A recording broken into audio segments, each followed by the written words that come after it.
Hi all and welcome to the preview of Game Week 8 of English Premier League. See, it's again we are back after the international break, and after international break you obviously have some news regarding some players' inavailability pertaining to injuries or a couple of players who cannot travel. So what we have seen this time is unfortunately for Liverpool, Diego Jota is not well. He has been sent early. Curtis Jones again, that's another problem. For all the Brazilian international who play in Premier League, they cannot return as well in time. Rudiger for Chelsea, unfortunately, is also injured. Talking about some players from Brazil, we have Fabinho from Liverpool. Alisson is there.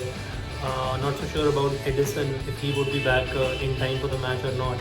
And then you had Rafinha from Leeds United. So it's a kind of a tricky situation for a couple of clubs after this international break, but we are glad that Premier League is finally back, because every single weekend without Premier League looks absolutely bleak, and there is absolutely nothing to do for ardent supporters like us.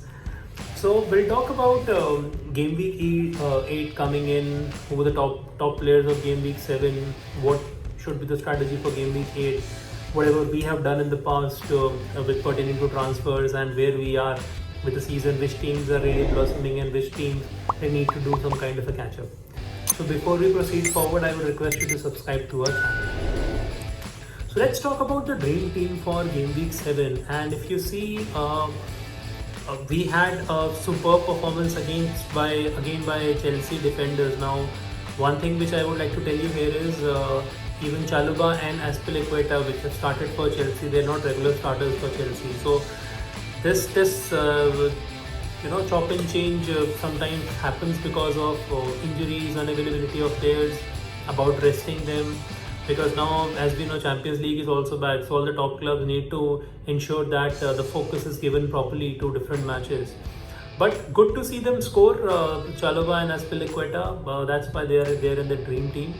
Another player which has done really well is Llorente. Llorente for Leeds, again, I think everybody in Leeds, apart from the goalkeeper, is an attacking option the way Leeds play. Especially when Bamford is not well. In fact, for this week, we are not even sure if Rafinha would be starting, because, again, a Brazilian international may not be in time for the match. So Llorente scored, kept a clean sheet, great victory for Leeds. Tim Krul, one of the names which actually, it's a very refreshing thing to see the bottom of the league team, Norwich, the first clean sheet of this league. Still, they are without a victory, but they earned their first point as well in the last game. So maybe we might see something good from Norwich in days to come. Then Taylor, Taylor, excellent player for Burnley. One of the players which I've always rated. He has been always there and thereabouts, so good to see him there as well. Superb game by Mo Salah, and you cannot just you take your eyes off the goal which he scored. The second one, the solo effort by the magician, that was a phenomenal goal. And like what Peter Dury said, it's out of the PlayStation. You just cannot have those kind of goals almost every day. So it's like somebody was running this joystick. Højbjerg and Son, Tottenham, they need that victory against Aston Villa. A good result for them, a solid result after suffering 3 back-to-back defeats, and everybody thought that where they are heading, it's a kind of a I would say, not mid-table crisis, but Tottenham deserves to be a little bit there at the top. And another place which has actually had a kind of a reincarnation has been Andrews Townsend.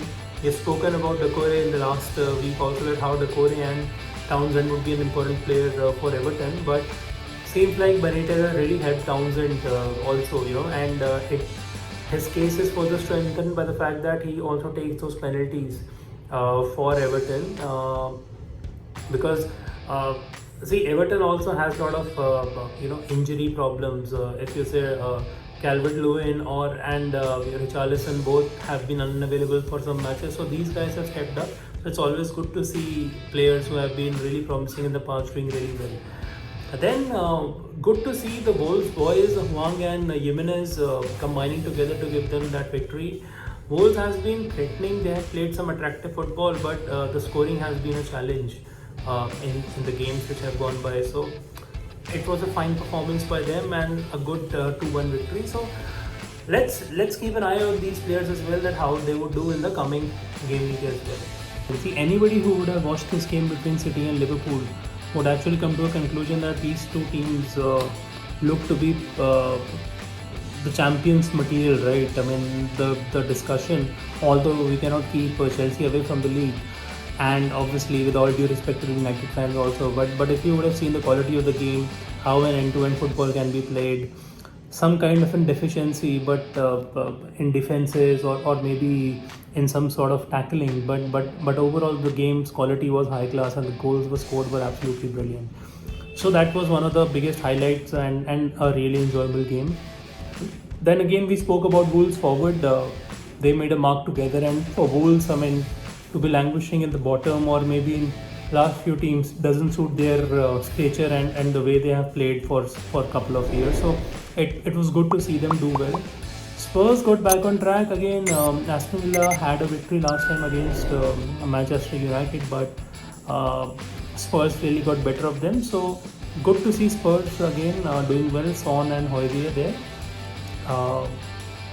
Then talk about Brentford and their form. I mean, we spoke about how well they have been against Liverpool. They played a 3-3 draw. Then again, backing up by a victory against a very good West Ham United side, and that too in West Ham. So I think this is the team. This is probably a surprise of the season so far, if you can see, and it won't be easy for any team who would be going up in Brentford, or rather even wherever Brentford goes.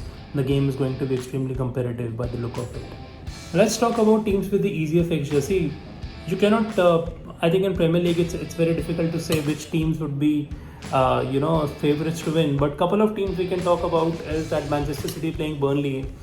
99 out of 100 people would say that Man City would be favorites, not only to win this game convincingly, but to keep a clean sheet. But you just never know in Premier League, whatever can happen. But definitely the odds would be for Man City to win it big there.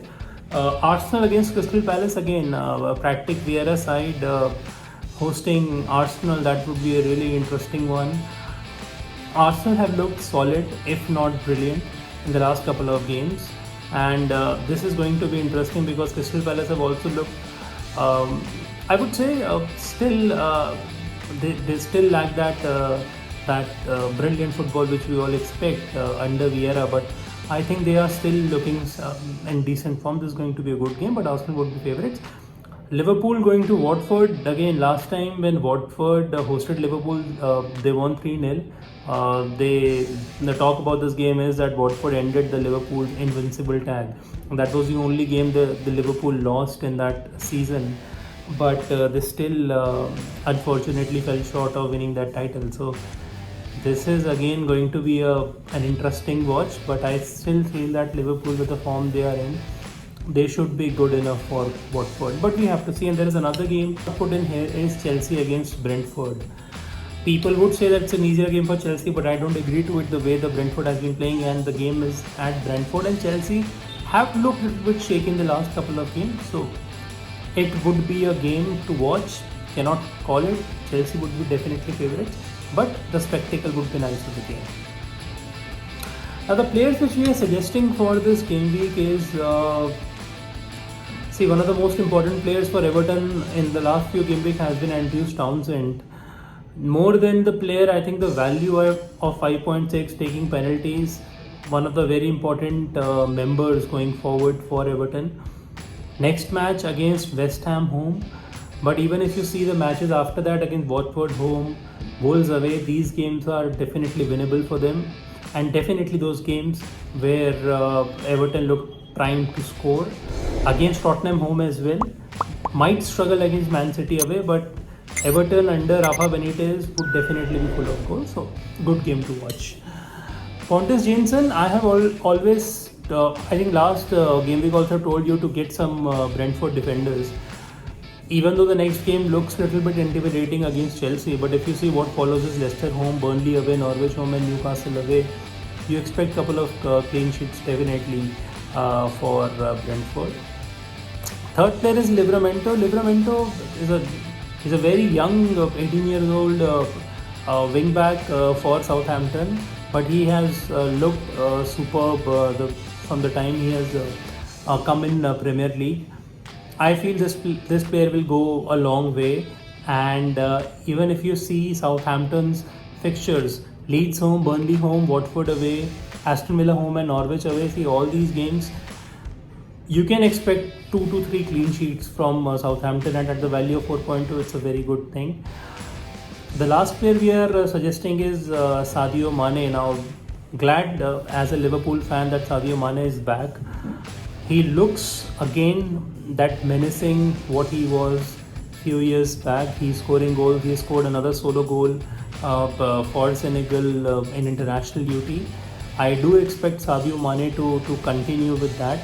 And along with Salah, he's also looking in super touch. Liverpool going to Watford away. After this, following up to Manchester United away as well. See, there would be goals in that game for sure, but it is very difficult to pick the winner right now. And then Brighton home, West Ham away, and Arsenal home. I think Sadio Mane can definitely add to his tally in this game. So this is the suggestions which we have made. So our suggestions are, the idea is to not only let you know about the next game, but you should also make up your mind that what would be the next 4 or 5 fixtures, which makes your job easier to pick teams for slightly longer term. So my team was a bad team last time I performed. This was, I think, my worst performance. The rank of 3 million or so, that was extremely disappointing. I think the problem was almost everywhere. Firstly, the captain selection. I wanted to keep Salah. I don't know, but I said Lukaku. Home match against Southampton, he may have a haul. But the super consistent Salah, who I should have also kept captain. I've always kept captain Salah without this game. That is something which I would not do it again. The Salah in this form, you cannot keep any other captain. Benrahma disappointed, Gallagher disappointed, Ismail Sarr disappointed, in fact Rafinha also disappointed. So that was the reason, as well as Lukaku and Tony. So almost everybody faltered in my team. I took that risk of taking on Bruno Fernandes, and I'm not going to get him anytime soon. Let's hope how my next game week would be. Even though the rank is, again, the overall rank of 300,000 is still very disappointing. Maybe I need to play some kind of a catch up, but I still don't want to make any knee-jerk changes or reactions. I would just wait for my players to start performing by making 1 or 2 changes here and there. The changes which I am making right now, I have just made one change, and that too is on the bench right now. I might change it. So Jensen I have gotten in place of Tsimikas. Tsimikas I had earlier because when Robertson was injured, I thought that Tsimikas would have a long run. He did have. But now since Robertson is back, I'm not so sure about how many games Tsimikas will be starting. I am hopeful that Rudiger would be fit to play against Brentford. I am hopeful that Lukaku would be fit enough to play. But if they do play, I expect some good performances from my team. The player which is under lens for me would be Benrahma right now, as well as Pukki. So Pukki and Benrahma need to perform, otherwise I may need to change them in the next game week. But this is my team right now. And talking about the captain picks, again, last time I made a mistake. I won't say a mistake because I think everybody thought that Lukaku would have a great haul. But I am picking Salah right now as my captain, even though it's an away game. It's an away game for all the top 3 hitters of the football of this league, right? So maybe Salah I have picked instead of Lukaku and Ronaldo. But you can definitely pick your own team. So this is the team which we are presenting and which we are pitching in, along with the changes which I have told you. So I hope that you also make those changes, and may you have a successful game week if you make changes pertaining to your budget as well. Thank you so much. Thank you for listening to us. It's always a pleasure to interact with you, and I hope that we bring in best fantasy teams every week along with the Dream 11 team for English Premier League as well. So keep listening to us, and I hope that there is very much more content which we can bring in for your benefit as well. Thank you.